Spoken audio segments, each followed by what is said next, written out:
Presidente, en otro tema, consultarle si ya respondió el gobierno de Estados Unidos respecto de cómo fueron, o más bien cómo sucedió la detención de Ismael Zambada García y también el caso de el hijo del Chapo Guzmán, Joaquín Guzmán López. De no ser así, preguntarle hasta cuándo sería prudente esperar esta respuesta, teniendo en cuenta que el gobierno de Estados Unidos a veces o se le olvida o no quiere responderle al resto de los gobiernos. El caso de México, pues está el tema de Mexicanos contra la Corrupción e Impunidad. Se le solicitó un informe de por qué financiaba el gobierno estadounidense a esta organización con claros fines políticos, lo que está prohibido, y pues a la fecha no ha respondido. Entonces, ¿hasta cuándo sería prudente esperar esta respuesta? Toda vez que la detención ocurrió pues el 25 de julio, ya estamos a 9 de agosto, y también preguntarle si dentro de la investigación del gobierno mexicano o de las autoridades locales se ha detectado que hubiera una vulneración a la soberanía mexicana, en este caso de la detención. Gracias, presidente. Bueno, vamos a esperar más tiempo, pero en efecto no han entregado información suficiente, vamos a decir.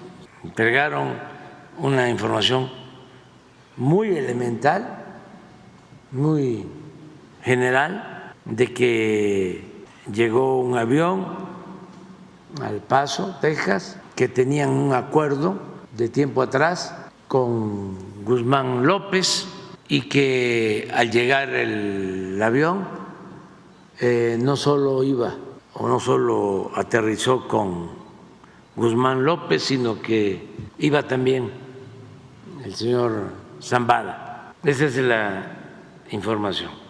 No ha habido más, solo un avión clonado. Sabemos que no salió de Hermosillo porque la Fiscalía de México está haciendo la investigación que le corresponde, pero no hay cooperación de parte del gobierno de Estados Unidos en este caso. Es decir, no nos han dado información suficiente. Por ejemplo, ¿qué pasó con el piloto?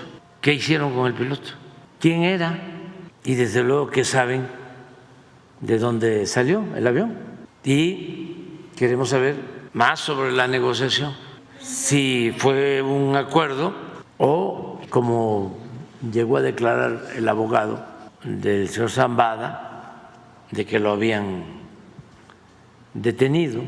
Entonces, saber bien todo esto, vamos a esperar. Presidente, ¿habría algún indicio de que se violó la soberanía, sobre todo entendiendo que a partir de los atentados de 2001 en Estados Unidos pues no puede llegar ninguna aeronave que no sepan, que no tengan ningún indicio de quién viene y bajo qué términos? Hay que ver si fue un acuerdo y quienes llevaron a cabo esto fueron las dos personas por su voluntad o intervino alguna agencia extranjera.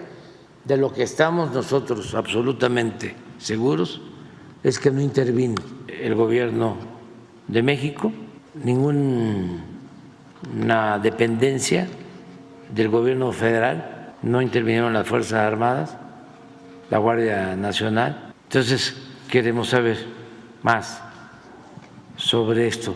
¿Y qué otra cosa preguntaste? Eso, lo de la violación, si habría indicios de la violación a la soberanía. Hay que ver, nosotros lo hemos dicho, ayudamos, tan es así que constantemente se detienen delincuentes, se destruyen laboratorios. Yo creo que como nunca lo hacemos porque no se pueden permitir actos ilícitos y también por solidaridad con un gobierno amigo, vecino, por un pueblo hermano que está sufriendo por esta pandemia de la droga, sobre todo del consumo del fentanilo, que causa muchos muertos por cuestiones humanitarias. Es más, en una ocasión me solicitaron legisladores de Estados Unidos, diputados y senadores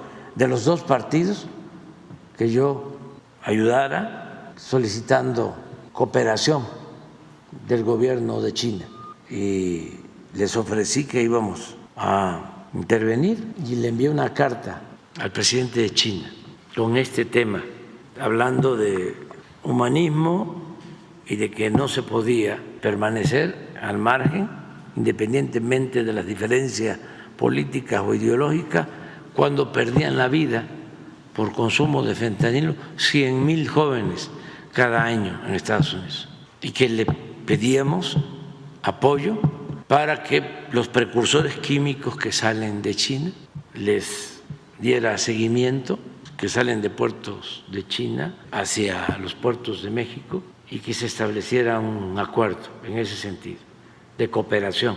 Y se ha avanzado, pero lo único que no queremos es que sea como antes, queremos que sea como ahora, antes como antes, que ellos se metían las agencias y desde la Embajada de Estados Unidos operaban y manejaban a grupos de las Fuerzas Armadas, y ellos hacían planes como el Rápido y Furioso para introducir armas a México, armas de contrabando que causaban la muerte a mexicanos y también a estadounidenses. Y pensaban que la cooperación con México era nada más en lo militar y que con el Plan Mérida se resolvía todo entregándonos helicópteros artillados para llevar a cabo masacres en nuestro país. No, se puso orden en eso y seguimos cooperando, pero haciéndoles ver de que somos un país independiente y soberano. Y se ha entendido. Por eso nos importa mucho saber, porque necesitamos informarle al pueblo qué pasó, cómo es que se van dos personajes famosos en un avión y llegan allá a Texas y no sabemos nada los mexicanos, o muy poco. ¿Mande? ¿Te enviaría nota diplomática a Estados Unidos? Vamos a esperar. Es que yo estoy seguro que van a informarnos bien, y nosotros vamos a informar, porque la vida pública tiene que ser cada vez más pública. Sí hay cosas, pues, que se deben de manejar en sigilo, pero no todo. El pueblo tiene el derecho a estar informado. Además, es un asunto delicado, no queremos confrontación entre bandas, me refiero a bandas del crimen organizado, las otras bandas que toquen sin parar día y noche